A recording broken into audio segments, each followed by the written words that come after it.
നമസ്കാരം സുഹൃത്തുക്കളെ, എന്റെ പേര് Aswathy. Welcome to Harshitham edutech. NCERT geography top 50 ക്വസ്റ്റ്യൻസിന്റെ ഡിസ്കഷൻ ആണ്. +1 NCERT ജോഗ്രഫി ടെക്സ്റ്റ് ബുക്ക് ആണ് എടുത്തിരിക്കുന്നത്. ഇതിനു മുന്നേ അപ്ലോഡ് ചെയ്ത ക്ലാസ് എല്ലാവരും കണ്ടിട്ടുണ്ടാകും എന്ന് കരുതുന്നു. ആദ്യത്തെ 2 ചാപ്റ്ററിന്റെ ഡിസ്കഷൻ ആയിരുന്നു, ക്വസ്റ്റ്യൻ ഡിസ്കഷൻ ആയിരുന്നു. അതിന്റെ PDF നമ്മുടെ ടെലഗ്രാം ചാനൽ ഞാൻ അപ്ലോഡ് ചെയ്തിട്ടുണ്ട്. അപ്പൊ ടെലഗ്രാം ചാനൽ ജോയിൻ ചെയ്യാത്തവരുണ്ടോ? ഉണ്ടെങ്കിലേ ഫസ്റ്റ് കമന്റ് ഒന്ന് ചെക്ക് ചെയ്താൽ മതി. ലിങ്ക് ഞാൻ പിൻ ചെയ്ത് വെച്ചിട്ടുണ്ട്. അപ്പൊ അതുവഴി ഡയറക്റ്റ്ലി നിങ്ങൾക്ക് ടെലഗ്രാമിൽ ജോയിൻ ചെയ്ത് PDF പ്രിന്റ് എടുക്കാവുന്നതാണ്, ഡൗൺലോഡ് ചെയ്ത് പ്രിന്റ് എടുക്കാവുന്നതാണ്. അപ്പൊ ഇന്നത്തെ ക്വസ്റ്റ്യൻ ഡിസ്കഷനിലേക്ക് പോയാലോ? ഈ ഒരു ക്ലാസിന്റെയും PDF നിങ്ങൾക്ക് വേണം എന്നുണ്ടെങ്കിൽ താഴെ PDF എന്ന് കമന്റ് ചെയ്യുക. ഓക്കെ, ക്വസ്റ്റ്യൻസ് ഒക്കെ ക്ലാസ്സിൽ ഇരുന്ന് തന്നെ പഠിക്കുക. സ്റ്റാർട്ട് ചെയ്യാം. ഇന്ന് എടുത്തിരിക്കുന്നത് +1 NCERT ജോഗ്രഫി ചാപ്റ്റർ 3ഉം 4ഉം ആണ്. അത് കഴിഞ്ഞ കമ്പനി എൽജിഎസിനൊക്കെ ഒരുപാട് ക്വസ്റ്റ്യൻസ് വന്നിട്ടുള്ള ചാപ്റ്റർ ആണ്. നീരൊഴുക്കു വ്യൂഹം, അതുപോലെ കാലാവസ്ഥ, ഈ 2 ചാപ്റ്ററിന്റെ ഡിസ്കഷൻ ആണ്. ആദ്യത്തെ ചോദ്യം, സിന്ധു നദിയുടെ ഉപനദികളുമായി ബന്ധപ്പെട്ട് താഴെ തന്നിരിക്കുന്ന പ്രസ്താവനകൾ പരിശോധിക്കുക. ആദ്യത്തെ പ്രസ്താവന എന്താ തന്നിരിക്കുന്നത്? ചലം നദി ഉത്ഭവിക്കുന്നത് ജമ്മു കാശ്മീരിലെ വെരിനാഗിൽ നിന്നാണ്. ശരിയായിട്ടുള്ള പ്രസ്താവനയാണ്. രണ്ടാമത്തെ പ്രസ്താവന എന്താ തന്നിരിക്കുന്നത്? സിന്ധു നദിയുടെ ഏറ്റവും വലിയ ഉപനദിയാണ് ചെനാബ്. ശരിയാണ്. മൂന്നാമത്തെ പ്രസ്താവന എന്താ തന്നിരിക്കുന്നത്? സത്ലജ് നദി കൈലാസ പർവ്വത നിരയിലെ രാക്ഷസ്ഥൽ തടാകത്തിൽ നിന്നും ഉത്ഭവിച്ച് ഷിപ്കില ചുരം വഴി ഇന്ത്യയിലേക്ക് പ്രവേശിക്കുന്നു. ശരിയാണ്. അപ്പൊ ഈ തന്നിരിക്കുന്ന 3 പ്രസ്താവനകളും ശരിയാണ്. അപ്പൊ നമ്മുടെ ടെക്സ്റ്റ് ബുക്കില് നീരൊഴുക്കു വ്യൂഹം എന്ന ഭാഗത്ത് സിന്ധു നദി വ്യൂഹത്തെ കുറിച്ച് കറക്റ്റ് ആയിട്ട് ഡിസ്കസ് ചെയ്യുന്നുണ്ട്. ലോകത്തിലെ വലിയ നദീതടങ്ങളിൽ ഒന്നാണ് സിന്ധു നദീതടം. സിന്ധു നദീതടത്തിന്റെ ആകെ ദൈർഘ്യം എത്രയാണ്? 2880 കിലോമീറ്റർ ആണ് NCERTയിൽ കൊടുത്തിരിക്കുന്നത്. ഈ ഒരു ലെങ്ത് ഓർക്കുക, 2880 കിലോമീറ്റർ. സിന്ധു നദി അറിയപ്പെടുന്ന മറ്റൊരു പേരെന്താ? ഇൻഡസ്. ഇൻഡസ് എന്ന പേരിലാണ് സിന്ധു നദി അറിയപ്പെടുന്നത്. ഇന്ത്യയിലെ ഏറ്റവും പടിഞ്ഞാറായി ഒഴുകുന്ന ഹിമാലയൻ നദി ഏതാണ്? സിന്ധു നദിയാണ്. സിന്ധു നദി ഉത്ഭവിക്കുന്നത് എവിടെ നിന്ന്? ടിബറ്റിലെ കൈലാസ പർവ്വതത്തിൽ സമുദ്രനിരപ്പിൽ നിന്നും 4164 മീറ്റർ ഉയരത്തിൽ സ്ഥിതി ചെയ്യുന്ന ബോഗാർച്ചുവിനടുത്തുള്ള ഹിമാനിയിൽ നിന്നാണ് സിന്ധു നദി ഉത്ഭവിക്കുന്നത്. സിന്ധു നദി ടിബറ്റിൽ ഏത് പേരിലാണ് അറിയപ്പെടുന്നത്? സിംഗി കമ്പൻ എന്ന പേരിലാണ്. അതായത് സിംഹത്തിന്റെ മുഖം എന്നർത്ഥം. സിംഗി കമ്പൻ എന്ന പേരിലാണ് സിന്ധു നദി ടിബറ്റിൽ അറിയപ്പെടുന്നത് എന്ന് ഓർക്കുക. അപ്പൊ സിന്ധു നദി ഉത്ഭവിക്കുന്നത് എവിടെ നിന്ന്? ടിബറ്റിലെ കൈലാസ പർവ്വതത്തിൽ സമുദ്രനിരപ്പിൽ നിന്നും 4164 മീറ്റർ ഉയരത്തിൽ സ്ഥിതി ചെയ്യുന്ന ബോഗാർച്ചുവിനടുത്തുള്ള ഒരു ഹിമാനിയിൽ നിന്നാണ് സിന്ധു നദി ഉത്ഭവിക്കുന്നത്. സിന്ധു നദി പാകിസ്ഥാനിലേക്ക് പ്രവേശിക്കുന്നത് എവിടെ വെച്ച്? PSC പ്രീവിയസ് ആയിട്ട് ചോദിച്ചിട്ടുണ്ട്. ചില്ലാറിൽ വെച്ച്. അപ്പോ സ്പെസിഫിക് ആയിട്ട് പറഞ്ഞാൽ ദാർദിസ്ഥാൻ പ്രദേശത്തെ ചില്ലാറിൽ വെച്ചാണ് സിന്ധു നദി പാകിസ്ഥാനിലേക്ക് പ്രവേശിക്കുന്നത്. സിന്ധു നദിയുടെ പ്രധാന ഹിമാലയൻ പോഷക നദികൾ ഏതൊക്കെ? ഗിൽഗിത്, ഷയോക്ക്, അതുപോലെ സസ്കർ, നുബ്ര, ഹുൻസ, ശിഖർ, ദ്രാസ്, ഇവയൊക്കെ സിന്ധു നദിയുടെ പ്രധാന ഹിമാലയൻ പോഷക നദികളാണ്. ഗസ്തിങ് സിന്ധുവിന്റെ ഹിമാലയൻ പോഷക നദിയാണ്. സിന്ധു നദി സമതലങ്ങളിലേക്ക് അല്ലെങ്കിൽ പർവ്വതത്തിൽ നിന്നും പുറത്തെത്തുന്ന പാകിസ്ഥാനിലെ പ്രദേശം ഏതാണെന്ന് ചോദിച്ചാൽ ഏതാണ്? അറ്റോക്ക്. ഓക്കെ, അടുത്ത ചോദ്യത്തിലേക്ക് പോകാം. ഇതിനിടയ്ക്ക് കാര്യം പറഞ്ഞോട്ടെ, നമ്മുടെ ഹർഷിതം എഡ്യൂടെക് ആപ്പിൽ ഇൻഡിപെൻഡൻസ് ഡേ സ്പെഷ്യൽ ഓഫർ ആരംഭിച്ചിട്ടുണ്ട്. നമ്മുടെ ആപ്പിലെ എല്ലാ കോഴ്സുകൾക്കും ഇപ്പോൾ 500 രൂപ ഫ്ലാറ്റ് ഓഫ് ഉണ്ടായിരിക്കും. എല്ലാ കോഴ്സുകൾക്കും, അതായത് LGS മുതൽ ഡിഗ്രി ലെവൽ വരെയുള്ള എല്ലാ കോഴ്സുകൾക്കും 500 രൂപ ഡിസ്കൗണ്ട് ഉണ്ടായിരിക്കും. ഡിസ്കൗണ്ട് കിട്ടാൻ വേണ്ടിയിട്ട് നിങ്ങൾ ഇൻഡിപെൻഡൻസ് എന്ന കൂപ്പൺ കോഡ് മാത്രം അപ്ലൈ ചെയ്താൽ മതി. ഈ ഒരു ഓഫർ പരിമിത കാലത്തേക്ക് മാത്രം. അതുകൊണ്ട് തന്നെ വേഗം ഓഫറിൽ കോഴ്സുകൾ എടുക്കാവുന്നതാണ്. അപ്പൊ ഹർഷിതം എഡ്യൂടെക് ആപ്പ് ഡൗൺലോഡ് ചെയ്യാനുള്ള ലിങ്ക് ഞാൻ ഫസ്റ്റ് കമന്റിൽ കൊടുത്തേക്കാം. ആപ്പ് സ്റ്റോറിലും അതുപോലെ പ്ലേ സ്റ്റോറിലും കമ്പ്യൂട്ടറിലും ഒക്കെ യൂസ് ചെയ്യാൻ പറ്റുമോ? ഇനി എന്തെങ്കിലും ഡീറ്റെയിൽസ് അറിയണമെന്നുണ്ടെങ്കിൽ നമ്മുടെ ഇനി എന്തെങ്കിലും ഡീറ്റെയിൽസ് അറിയണമെന്നുണ്ടെങ്കിൽ നമ്മുടെ ടെക്നിക്കൽ ടീമിന്റെ വാട്സ്ആപ്പ് നമ്പർ കൂടി ഞാൻ ഫസ്റ്റ് കമന്റ് കൊടുത്തേക്കാം. 8281669224 എന്നതാണ് നമ്പർ. അപ്പോൾ വാട്സ്ആപ്പ് ചെയ്ത് കഴിഞ്ഞാൽ ഇവർ കൂടുതൽ ഡീറ്റെയിൽസ് പറഞ്ഞു തരുന്നതായിരിക്കും. ആപ്പ് ഡൗൺലോഡ് ചെയ്യുക. ഓഫറിൽ തന്നെ ഇപ്പൊ നിങ്ങൾക്ക് കോഴ്സുകളൊക്കെ സ്വന്തമാക്കാവുന്നതാണ്. ഇപ്പൊ പുതിയ പുതിയ ബാച്ചുകളൊക്കെ സ്റ്റാർട്ട് ചെയ്യാനിരിക്കുന്നു. ജസ്റ്റ് സ്റ്റാർട്ട് ചെയ്തിട്ടുണ്ട്. അതിലൊക്കെ അഡ്മിഷൻ ഓപ്പൺ ആണ്. ജോയിൻ ചെയ്യാം കേട്ടോ.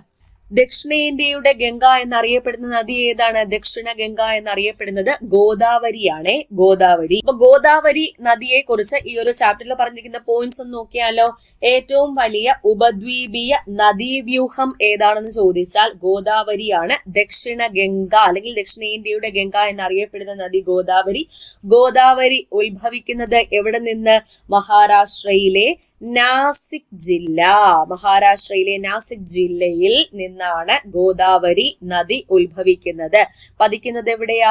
Bay of Bengal. ബംഗാൾ ഉൾക്കടലിലാണ് ഗോദാവരി നദി പതിക്കുന്നത്. ഗോദാവരി നദിയുടെ പ്രധാന പോഷക നദികൾ ഒഴുകുന്ന സംസ്ഥാനങ്ങൾ ഏതൊക്കെ? മഹാരാഷ്ട്ര, ഛത്തീസ്ഗഡ്, ഒഡീഷ, ആന്ധ്രാപ്രദേശ്, മധ്യപ്രദേശ്. എത്ര സംസ്ഥാനങ്ങൾ? 5 സംസ്ഥാനങ്ങൾ. ഓർക്കുക, മഹാരാഷ്ട്ര, ഛത്തീസ്ഗഡ്, ഒഡീഷ, ആന്ധ്രാപ്രദേശ്, മധ്യപ്രദേശ്. ഗോദാവരി നദിയുടെ ആകെ നീളം 1465 കിലോമീറ്റർ ആണ്. ഇനി ഗോദാവരി നദിയുടെ 49% സ്ഥിതി ചെയ്യുന്നത് ഏത് സംസ്ഥാനത്താണ്? മഹാരാഷ്ട്രയിലാണ്. ഗോദാവരിയുടെ പ്രധാന പോഷക നദികൾ, അത് ഇമ്പോർട്ടന്റ് ആണ്. പെൻഗംഗ. പെൻഗംഗ ഗോദാവരിയുടെ പ്രധാന പോഷക നദിയാണ്. അതുപോലെ ഇന്ദ്രാവതി, പ്രാൺഹിത, പ്രാൺഹിത ഗോദാവരിയുടെ പോഷക നദിയാണ്.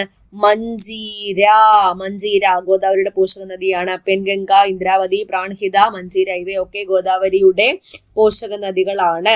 ഇനി ഒരു ചോദ്യം ഓർക്കുക.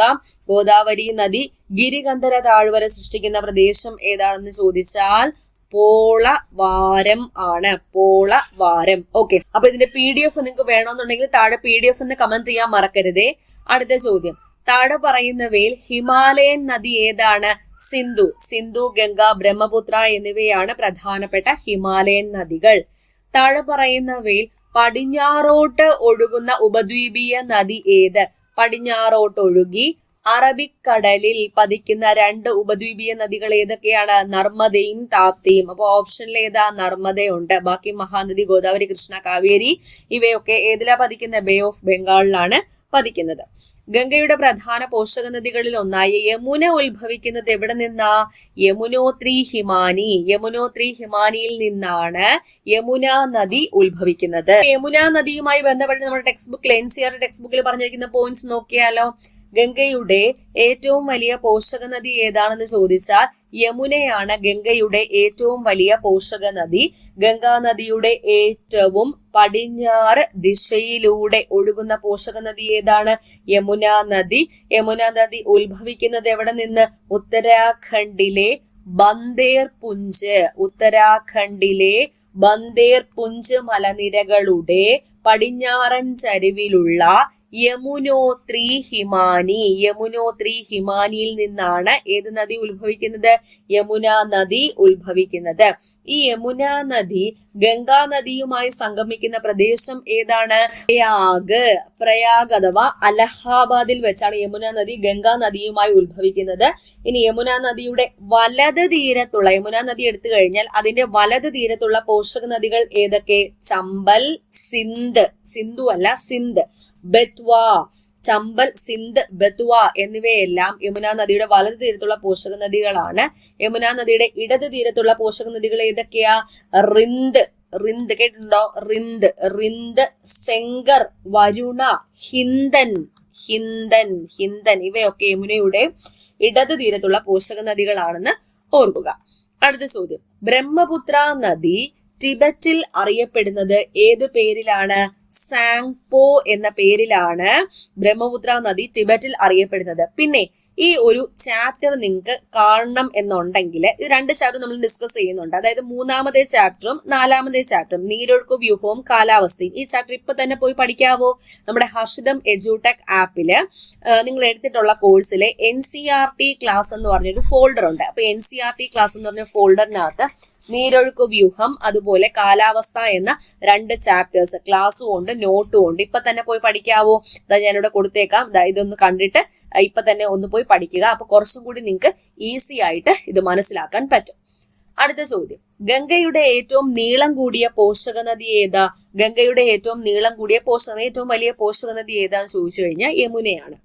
താഴെ പറയുന്നവയിൽ അറബിക്കടലിൽ പതിക്കുന്ന നദി, നേരത്തെ പറഞ്ഞല്ലോ നർമ്മദയും താപ്തിയും. ഇവിടെ താപ്തി ഉണ്ട് ഓപ്ഷൻ. താപ്തിയാണ് അറബിക്കടലിൽ പതിക്കുന്നത്. താപ്തി നദിയെ കുറിച്ച് നോക്കിയാലോ, പടിഞ്ഞാറോട്ടൊഴുകുന്ന പ്രധാനപ്പെട്ട ഉപദ്വീപീയ നദിയാണ് താപ്തി. താപ്തി നദി ഉത്ഭവിക്കുന്നത് എവിടെ നിന്ന്? മധ്യപ്രദേശിലെ ബേട്ടൂൽ ജില്ല. മധ്യപ്രദേശിലെ ബേട്ടൂൽ ജില്ലയിലെ മുൾത്തായിൽ നിന്നാണ് താപ്തി നദി ഉത്ഭവിക്കുന്നത്. താപ്തി നദിയുടെ ആകെ നീളം 724 കിലോമീറ്റർ ആണ്. താപ്തി നദിയുടെ 79% സ്ഥിതി ചെയ്യുന്ന മഹാരാഷ്ട്രയിൽ തന്നെയാണ്. നേരത്തെ നമ്മൾ ഗോദാവരിയുടെ കാര്യം പറഞ്ഞില്ലേ, അതിന്റെയും 49% ഏത് സംസ്ഥാനത്താണ്? മഹാരാഷ്ട്രയിലാണ് സ്ഥിതി ചെയ്യുന്നത്. അടുത്ത ചോദ്യം നോക്കാം. ദക്ഷിണേന്ത്യയിലെ ഏറ്റവും വലിയ നദീതടം ഏത്? ഗോദാവരിയാണ്. ഗോദാവരി. നർമ്മദയും താപ്തിയും പ്രധാനമായും ഏത് തരത്തിലുള്ള താഴ്വരകളിലൂടെയാണ് ഒഴുകുന്നത്? റിഫ്റ്റ് വാലീസ് ആണ്. Rift valleys. ഇന്ത്യയിലെ മിക്ക ഉപദ്വീപീയ നദികളുടെയും പ്രത്യേകത എന്താണ്? ഇവ മഴയെയാണ് കൂടുതൽ ആശ്രയിക്കുന്നത്. മഴക്കാലത്താണ് കൂടുതൽ ജലം ഇവയിൽ കാണപ്പെടുന്നത്. മിക്ക ഉപദ്വീപീയ നദികളുടെയും പ്രത്യേകത എന്താണ്? മഴയെയാണ് കൂടുതലായിട്ടും ആശ്രയിക്കുന്നത്. താഴെ പറയുന്നവയിൽ ഏത് നദിയാണ് കിഴക്കോട്ടൊഴുകി ബംഗാൾ ഉൾക്കടലിൽ പതിക്കുന്നത്? നർമ്മദയാണോ താപ്തിയാണോ? ഇവ രണ്ടും അറബിക്കടലിലാണ്. കൃഷ്ണ നദിയാണ് കിഴക്കോട്ടൊഴുകി എവിടെ പതിക്കുന്നത്? ബംഗാൾ ഉൾക്കടലിൽ പതിക്കുന്നത്. കൃഷ്ണ നദിയെ കുറിച്ച് പോയിന്റ്സ് നോക്കിയാലോ, കിഴക്കോട്ടൊഴുകുന്ന ഉപദ്വീപീയ നദികളിൽ 2ാമത്തെ വലിയ നദിയാണ് കൃഷ്ണ നദി. കൃഷ്ണ നദി ഉത്ഭവിക്കുന്നത് എവിടെ നിന്ന്? മഹാബലേശ്വർ. എങ്ങനെ ഓർക്കാം? മഹാബലവാനായ കൃഷ്ണൻ എന്നോർത്താ മതി. മഹാബലവാനായ കൃഷ്ണൻ എന്നോർത്തു കഴിഞ്ഞാൽ കൃഷ്ണ നദി മഹാബലേശ്വർ ആണെന്ന് എളുപ്പത്തിൽ കിട്ടും. സഹ്യാദ്രിയിലെ മഹാബലേശ്വറിൽ നിന്നാണ് ഏത് നദി ഉത്ഭവിക്കുന്നത്? കൃഷ്ണ നദി ഉത്ഭവിക്കുന്നത്. പതിക്കുന്നത് ബംഗാൾ ഉൾക്കടലിലാണ്. കൃഷ്ണ നദിയുടെ പ്രധാന പോഷക നദികൾ ഏതൊക്കെയാണ്? കൊയ്ന, തുംഗഭദ്ര, കൊയ്ന, തുംഗഭദ്ര, അതുപോലെ ഭീമ, കൊയ്ന, തുംഗഭദ്ര എന്നിവയൊക്കെ കൃഷ്ണ നദിയുടെ പ്രധാന പോഷക നദികളാണ്. കർണാടകത്തിലൂടെയാണ് ഏറ്റവും കൂടുതൽ ഒഴുകുന്നത്. കർണാടകത്തിലൂടെ 44% ഒഴുകുന്നുണ്ട്. അടുത്ത ചാപ്റ്റർ ക്ലൈമറ്റ് എന്ന് പറഞ്ഞ ചാപ്റ്റർ ആണ്. അതിൽ നിന്നുള്ള ക്വസ്റ്റ്യൻസ് ആണ് നോക്കാം. ഇപ്പൊ തന്നെ ഈ ചാപ്റ്റർ പോയി കാണുമല്ലോ അല്ലെ. നമ്മുടെ ആപ്പിൽ കോഴ്സ് എടുത്ത ആൾക്കാരാണെങ്കിൽ എത്രയും വേഗം തന്നെ ഈ ഒരു ചാപ്റ്റർ പോയി കണ്ട് ഇപ്പൊ തന്നെ പഠിച്ചോളാം. ഇതിന് വേറൊരു സമയം കണ്ടെത്തണ്ട. ഈ ഒരു ക്ലാസ് കാണുന്ന ടൈമിൽ തന്നെ നിങ്ങൾ പോയി പഠിക്കുമല്ലോ അല്ലെ. ഇന്ത്യയുടെ കാലാവസ്ഥയെ പൊതുവെ വിശേഷിപ്പിക്കുന്നത് എങ്ങനെയാണ്? ഇന്ത്യയിൽ മൺസൂൺ കാലാവസ്ഥയാണ് അനുഭവപ്പെടുന്നത്. മൺസൂൺ കാലാവസ്ഥ. അപ്പൊ കാലങ്ങൾക്കനുസരിച്ചുള്ള കാറ്റിന്റെ ഗതിമാറ്റവുമായി ബന്ധപ്പെട്ട കാലാവസ്ഥയാണ് ഏത്? മൺസൂൺ കാലാവസ്ഥ. മൗസം എന്ന അറബി പദത്തിൽ നിന്നും രൂപപ്പെട്ട വാക്കാണ് ഏത്? മൺസൂൺ. മൗസം എന്ന പദത്തിന്റെ അർത്ഥം എന്താണ്? ഋതുക്കൾ എന്നാണ്. ഋതുക്കൾ. അപ്പൊ കാലങ്ങൾക്കനുസരിച്ചുള്ള കാറ്റിന്റെ ഗതിമാറ്റവുമായി ബന്ധപ്പെട്ട കാലാവസ്ഥയാണ് മൺസൂൺ കാലാവസ്ഥ. ഇന്ത്യയിൽ അനുഭവപ്പെടുന്ന മൺസൂൺ അറിയപ്പെടുന്നത് ഏത് പേരിലാണ്? ഉഷ്ണ മൺസൂൺ കാലാവസ്ഥ. ഉഷ്ണ മൺസൂൺ കാലാവസ്ഥയാണ് ഇന്ത്യയിൽ അനുഭവപ്പെടുന്നത്. ഇന്ത്യയെ കൂടാതെ ഉഷ്ണ മൺസൂൺ കാലാവസ്ഥ അനുഭവപ്പെടുന്ന വേറെ രാജ്യങ്ങൾ ഏതൊക്കെയാണ്? തെക്ക് കിഴക്കൻ ഏഷ്യൻ പ്രദേശങ്ങളിലും എന്താണ് അനുഭവപ്പെടുന്നത്? ഉഷ്ണ മൺസൂൺ കാലാവസ്ഥയാണ് അനുഭവപ്പെടുന്നത്. അടുത്ത ചോദ്യം, മൺസൂൺ എന്ന പദം ഉത്ഭവിച്ചത് ഏത് അറബി പദത്തിൽ നിന്നാണ്? മൗസിം എന്ന അറബി പദം. ഇതിന്റെ മീനിങ് എന്താ? ഋതുക്കൾ എന്നാണ് മീനിങ്. ഒരു ചോദ്യം പറയുമ്പോൾ തന്നെ അടുത്ത ചോദ്യത്തിന്റെ ഉത്തരം നിങ്ങൾക്ക് കിട്ടിക്കഴിയും അല്ലെ. ഇന്ത്യയിൽ തെക്കു പടിഞ്ഞാറൻ മൺസൂൺ സാധാരണയായി ആദ്യം എത്തുന്ന സംസ്ഥാനം ഏതാണ്? കേരളം. കേരളത്തിലാണ് ഇന്ത്യയിൽ തെക്കു പടിഞ്ഞാറൻ മൺസൂൺ സാധാരണയായിട്ട് ആദ്യം എത്തുന്നത്. കേരളത്തിൽ ഏറ്റവും കൂടുതൽ മഴ ലഭിക്കുന്ന കാലാവസ്ഥ ഇത് തന്നെയാണ്, തെക്കു പടിഞ്ഞാറൻ മൺസൂൺ കാലാവസ്ഥയാണ്. അപ്പൊ ഈ തെക്കു പടിഞ്ഞാറൻ മൺസൂൺ മഴ ലഭിക്കുന്ന മാസങ്ങൾ ഏതൊക്കെ? ജൂൺ മാസത്തിനും സെപ്റ്റംബർ മാസത്തിനും ഇടയിലാണ്. ജൂൺ മാസത്തിനും സെപ്റ്റംബർ മാസത്തിനും ഇടയിലാണ് തെക്കു പടിഞ്ഞാറൻ മൺസൂൺ മഴ ലഭിക്കുന്നത്. തെക്കു പടിഞ്ഞാറൻ മഴ കാലിക സ്വഭാവം ഉള്ളതാണ് എന്ന് മനസ്സിലാക്കുക. മൺസൂൺ മഴ പ്രധാനമായും നിയന്ത്രിക്കപ്പെട്ടിരിക്കുന്നത് ഭൂപ്രകൃതിയാലാണ്. അപ്പൊ തെക്കു പടിഞ്ഞാറൻ മൺസൂൺ ഇന്ത്യയിൽ സാധാരണമായി ആരംഭിക്കുന്നത് ഏതു മാസത്തിലാണ്? ജൂൺ മാസത്തിലാണ് സാധാരണയായിട്ട് ആരംഭിക്കുന്നത്. ജൂൺ മാസത്തിനും സെപ്റ്റംബർ മാസത്തിനും ഇടയിൽ. തെക്കു പടിഞ്ഞാറൻ മൺസൂൺ പ്രധാനമായും ഏത് 2 ശാഖകളായിട്ടാണ് ഇന്ത്യയിൽ പ്രവേശിക്കുന്നത്? അറബിക്കടൽ ശാഖയും ബംഗാൾ ഉൾക്കടൽ ശാഖയും. അപ്പൊ മൺസൂൺ ഇന്ത്യൻ ഉപഭൂഖണ്ഡത്തിൽ പ്രവേശിക്കുന്നത് എത്ര ശാഖകളായിട്ട്? 2 ശാഖകളായിട്ട്. ഏതൊക്കെ? അറബിക്കടൽ ശാഖ, രണ്ടാമത്തത് ബംഗാൾ ഉൾക്കടൽ ശാഖ. ഓക്കെ, അടുത്ത ചോദ്യം. ഇന്ത്യയിൽ ഏറ്റവും കൂടുതൽ മഴ ലഭിക്കുന്ന സ്ഥലങ്ങളിൽ ഒന്നായ മൗസിൻറം സ്ഥിതി ചെയ്യുന്നത് ഏത് സംസ്ഥാനത്താണ്? മേഘാലയയിലാണ് മൗസിൻറം സ്ഥിതി ചെയ്യുന്നത്. തെക്കു പടിഞ്ഞാറൻ മൺസൂണിന്റെ അറബിക്കടൽ ശാഖയെ തടഞ്ഞു നിർത്തുന്ന പ്രധാന ഭൂപ്രകൃതി ഏതാണെന്ന് ചോദിച്ചാൽ ഏതാ? പശ്ചിമഘട്ടമാണ്. പശ്ചിമഘട്ടം തെക്കു പടിഞ്ഞാറൻ മൺസൂണിന്റെ അറബിക്കടൽ ശാഖയെ. അപ്പൊ ഈ അറബിക്കടൽ രൂപം കൊള്ളുന്ന മൺസൂൺ കാറ്റ് വീണ്ടും 3 ശാഖകളായിട്ട് തിരിയുന്നുണ്ട്. അറബിക്കടൽ ശാഖ തന്നെ വീണ്ടും 3 ശാഖയായിട്ട് തിരിയുന്നു. 1-ാം ശാഖ, 2-ാം ശാഖ, 3-ാം ശാഖ. ഇതിൽ 1-ാം ശാഖയുണ്ടല്ലോ, ഈ ഒരു ശാഖയെ പശ്ചിമഘട്ട മലനിരകളാണ് തടഞ്ഞു നിർത്തുന്നത്. കൂടാതെ മൺസൂൺ കാറ്റുകൾ പശ്ചിമഘട്ട പർവ്വതനിരകളിലെ 900 മുതൽ 1200 മീറ്റർ വരെ ഉയരത്തിൽ പോകുകയും ആരോഹണം ചെയ്യുകയും പെട്ടെന്ന് തന്നെ തണുക്കുകയും ചെയ്യുന്നു. ഇതിന്റെ ഫലമായിട്ട് ഇവിടെ 250 സെന്റിമീറ്റർ മുതൽ 400 സെന്റിമീറ്റർ വരെ ശക്തമായ അളവിൽ മഴ ലഭിക്കുന്നുണ്ട്. അടുത്ത ചോദ്യത്തിലേക്ക് പോകാം. ബ്രേക്ക് ഇൻ മൺസൂൺ എന്നത് എന്തിനെ സൂചിപ്പിക്കുന്നു? മൺസൂൺ മഴയിൽ ഉണ്ടാകുന്ന ഇടവേളയെ സൂചിപ്പിക്കുന്നു. മൺസൂൺ മഴയിൽ ഉണ്ടാകുന്ന ഇടവേളയെ സൂചിപ്പിക്കുന്നതാണ് ബ്രേക്ക് ഇൻ മൺസൂൺ. ചോദ്യം. ഇന്ത്യയിൽ ഏറ്റവും കൂടുതൽ താപനില വ്യതിയാനം അനുഭവപ്പെടുന്ന പ്രദേശങ്ങൾ ഏതാണ്? വടക്കു പടിഞ്ഞാറൻ ഇന്ത്യയിലാണ് ഏറ്റവും കൂടുതൽ താപനില വ്യതിയാനം അനുഭവപ്പെടുന്നത്. ലൂ എന്നറിയപ്പെടുന്ന ചൂടുള്ള വരണ്ട കാറ്റ് പ്രധാനമായും വീശുന്നത് ഏത് കാലത്താണ്? വേനൽക്കാലത്താണ്. വേനൽക്കാലം അഥവാ ഉഷ്ണകാലത്താണ് ലൂ എന്നറിയപ്പെടുന്ന ചൂടുള്ള വരണ്ട കാറ്റ് പ്രധാനമായിട്ടും വീശുന്നത്. അപ്പൊ വടക്കു പടിഞ്ഞാറൻ ഇന്ത്യയിൽ ITCZ, എന്താണ് ഈ ITCZ? Inter tropical convergence zone. ITCZന്റെ കേന്ദ്രഭാഗത്ത് രൂപപ്പെടുന്ന വരണ്ട ഉഷ്ണക്കാറ്റാണ് ഏത്? ലൂ. അർദ്ധരാത്രി വരെ നീണ്ടു നിൽക്കാറുള്ള ഉഷ്ണക്കാറ്റുകളാണ് ലൂ. പഞ്ചാബ്, ഹരിയാന, കിഴക്കൻ രാജസ്ഥാൻ, ഉത്തർപ്രദേശ് എന്നിവിടങ്ങളിൽ വൈകുന്നേരങ്ങളിൽ പൊടി നിറഞ്ഞ കാറ്റുകൾ ചെറിയ തോതിലുള്ള മഴയ്ക്കും നേരിയ കാറ്റിനും കാരണമാകുന്നു. അപ്പൊ PSC ഇങ്ങനെ ചോദിക്കും. വടക്കേ ഇന്ത്യൻ സമതലങ്ങളിൽ പഞ്ചാബ് മുതൽ ബീഹാർ വരെയുള്ള പ്രദേശങ്ങളിൽ രൂപപ്പെടുന്ന ശക്തിയേറിയ വരണ്ട കാറ്റ് ഏതാണ്? ലൂ ആണ്. ഡൽഹിക്കും പാട്നയ്ക്കും ഒക്കെ ഇടയിൽ ഇവിടെ തീവ്രത കൂടുതലായിരിക്കും. മാംഗോ ഷവേഴ്സ് പ്രധാനമായും ഏത് പ്രദേശവുമായി ബന്ധപ്പെട്ടിരിക്കുന്നു? കേരളവും കർണാടകവുമായി ബന്ധപ്പെട്ടതാണ് മാംഗോ ഷവേഴ്സ്, അതായത് മാമ്പഴക്കാറ്റ് എന്ന് പറയും. വേനലിന്റെ അവസാന നാളുകളിൽ കേരളത്തിനും കർണാടക തീരത്തും സാധാരണയായി രൂപപ്പെടുന്ന മൺസൂണിന് മുന്നോടിയായുള്ള വേനൽക്കാറ്റാണ് ഏത്? മാമ്പഴക്കാറ്റ്. എന്തുകൊണ്ട് മാമ്പഴക്കാറ്റ് അഥവാ മാംഗോ ഷവേഴ്സ് എന്ന് വിളിക്കുന്നു? മാമ്പഴം നേരത്തെ പഴുത്ത് പാകമാകാൻ സഹായകമാകുന്നതിനാലാണ് ഇവ പ്രാദേശികമായി മാമ്പഴക്കാറ്റ് അഥവാ മാംഗോ ഷവേഴ്സ് എന്ന പേരിൽ അറിയപ്പെടുന്നത്. അടുത്തത് കാൽബൈശാഖിയെ കുറിച്ചാണ്. കാൽബൈശാഖി എന്നറിയപ്പെടുന്ന ഇടിമിന്നലോട് കൂടിയ പ്രാദേശിക കൊടുങ്കാറ്റുകൾ പ്രധാനമായും ഏത് പ്രദേശത്താണ് അനുഭവപ്പെടുന്നത്? പശ്ചിമ ബംഗാളിലും അസമിലുമാണ്. ഈ കാൽബൈശാഖി എന്ന പേരിന്റെ അർത്ഥം എന്താണെന്ന് ചോദിച്ചാൽ പ്രകൃതിക്ഷോഭം എന്നതാണ്. പ്രകൃതിക്ഷോഭം എന്നതാണ് കാൽബൈശാഖി എന്ന വാക്കിന്റെ അർത്ഥം. നോർവെസ്റ്ററുകൾ പ്രാദേശികമായി അറിയപ്പെടുന്ന പേരാണ് കാൽബൈശാഖി. അപ്പൊ നോർവെസ്റ്റർ എന്താണെന്ന് PSC ചോദിക്കാറുണ്ട്. ബംഗാളിലും ഇങ്ങനെ തന്നെ ചോദിക്കും. ബംഗാളിലും അസമിലും വൈകുന്നേരങ്ങളിൽ രൂപപ്പെടുന്ന ശക്തമായ ഇടിമിന്നലോട് കൂടിയ കൊടുങ്കാറ്റാണ് നോർവെസ്റ്റർ. ഈ നോർവെസ്റ്ററുകൾ പ്രാദേശികമായി അറിയപ്പെടുന്ന പേരാണ് കാൽബൈശാഖി. തേയില, ചണം, നെല്ല് തുടങ്ങിയ വിളകൾക്ക് അനുകൂലമായ കാറ്റ് ഏതാണെന്ന് ചോദിച്ചാൽ ഏതാണ്? നോർവെസ്റ്റർ ആണ്. നോർവെസ്റ്ററുകൾ അസമിൽ അറിയപ്പെടുന്ന പേരെന്താണ്? അതുകൂടി ഓർക്കുക. ബർദോളി, ചീര, ബർദോളി ചീര എന്ന പേരിലാണ് നോർവെസ്റ്ററുകൾ അസമിൽ അറിയപ്പെടുന്നത്. അടുത്ത ചോദ്യം, ഇന്ത്യയിൽ ഏറ്റവും കൂടുതൽ മഴ ലഭിക്കുന്നത് പ്രധാനമായും ഏത് മൺസൂൺ കാലത്താണ്?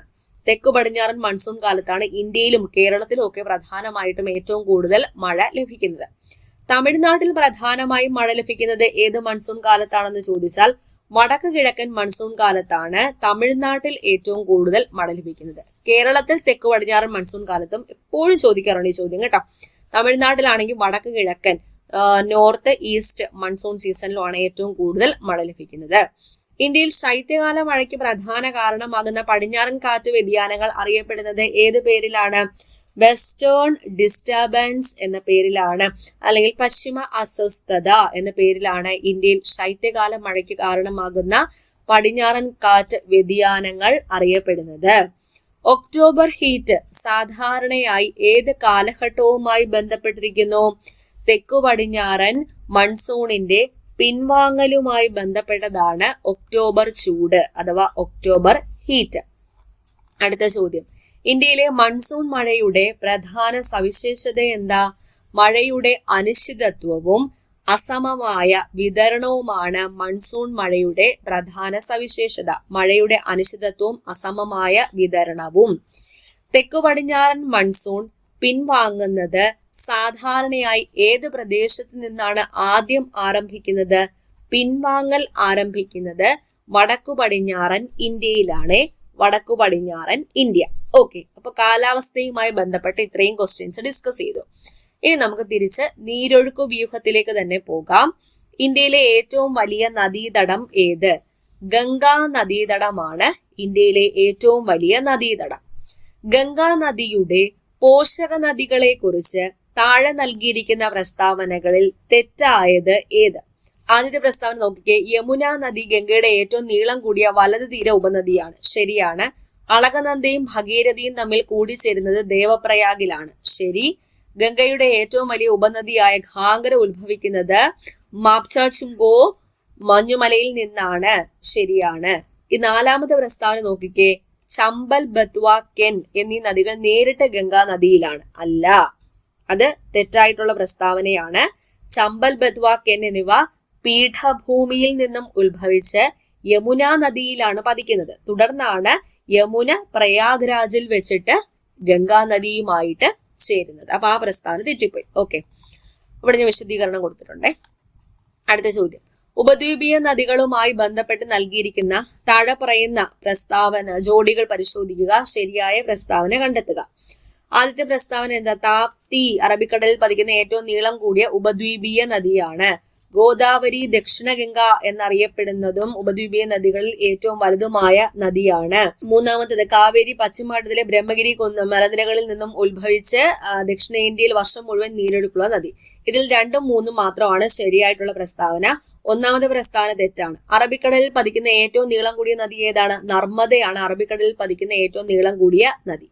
കാവേരിക്ക് തെക്കു പടിഞ്ഞാറൻ മൺസൂണിൽ നിന്നും വടക്ക് കിഴക്കൻ മൺസൂണിൽ നിന്നും മഴ ലഭിക്കുന്നത് കൊണ്ട് അവിടെ വർഷം മുഴുവൻ എന്തുണ്ട്? നീരൊഴുക്കുണ്ട്. ഓക്കെ, 2ഉം 3ഉം ശരിയായിട്ടുള്ള പ്രസ്താവനകളാണ്. അടുത്ത ചോദ്യം, ബ്രഹ്മപുത്ര നദിയുമായി ബന്ധപ്പെട്ട് താഴെ പറയുന്ന വിവരങ്ങളിൽ തെറ്റായ പ്രസ്താവന ഏതാണ്? ഇവിടെ ആദ്യത്തെ പ്രസ്താവന നോക്കിക്കേ.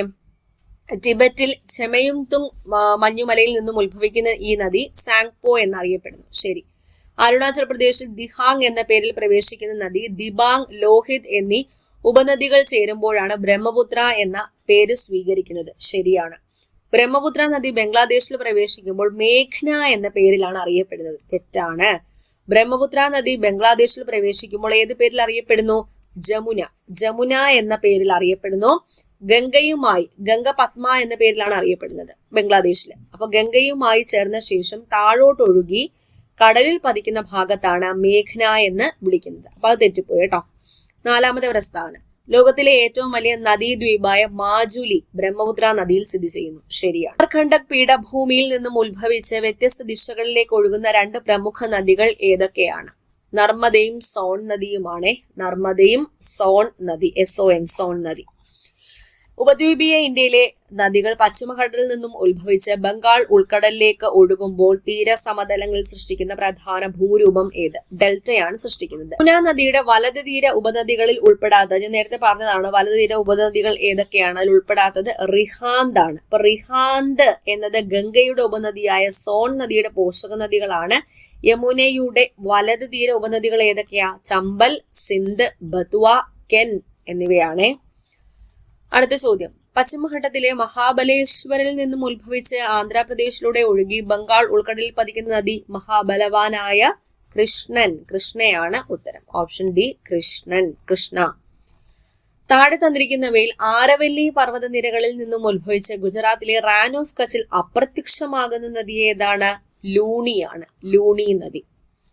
ഇപ്പൊ രാജസ്ഥാനിലെ ഏറ്റവും വലിയ നദീവ്യൂഹമായ ലൂണി ആരവല്ലിയിൽ നിന്നും ഉത്ഭവിച്ച് കടലിൽ പതിക്കാതെ റാൻ ഓഫ് കച്ച് ചതുപ്പ് നിലങ്ങളിലാണ് അപ്രത്യക്ഷമാകുന്നത്. താപ്തി നദിയുടെ ഉത്ഭവസ്ഥാനം സ്ഥിതി ചെയ്യുന്നത് എവിടെയാ? ബേത്തുൽ ആണെന്ന് പറഞ്ഞു. സത്പുര നിരകളിലെ ബേത്തുൽ. ഇന്ത്യയിലെ മൺസൂൺ കാലാവസ്ഥയെയും അന്തരീക്ഷ വ്യതിയാനങ്ങളെയും സംബന്ധിച്ച് താഴെ പറയുന്ന പ്രസ്താവനകൾ പരിശോധിച്ച് ശരിയായവ കണ്ടെത്തുക. ആദ്യത്തെ പ്രസ്താവന നോക്കിക്കേ. ശീതകാലത്ത് ഉത്തരേന്ത്യയിൽ മഴ ലഭിക്കുന്നതിന് കാരണമാകുന്നത് മെഡിറ്ററേനിയൻ കടലിൽ നിന്നും എത്തുന്ന പശ്ചിമ അസ്വസ്ഥതയാണ്. ശരിയാണ്. രണ്ടാമത്തെ പ്രസ്താവന, തെക്കു പടിഞ്ഞാറൻ മൺസൂൺ കാലത്ത് ഇന്ത്യയിൽ ലഭിക്കുന്ന മഴയ്ക്ക് കാരണം വടക്ക് കിഴക്കൻ വാണിജ്യവാദങ്ങളാണ്. അത് തെറ്റാണ് കേട്ടോ. തെക്കു പടിഞ്ഞാറൻ മൺസൂൺ ഉണ്ടാകുന്നത് ദക്ഷിണാർദ്ധ ഗോളത്തിലെ തെക്ക് കിഴക്കൻ വാണിജ്യവാദങ്ങൾ ഭൂമധ്യ രേഖ കടന്നു വന്ന് കോറിയോലിസ് ബലം കാരണം വലത്തോട്ട് തിരിയുന്നത് കൊണ്ടാണ്.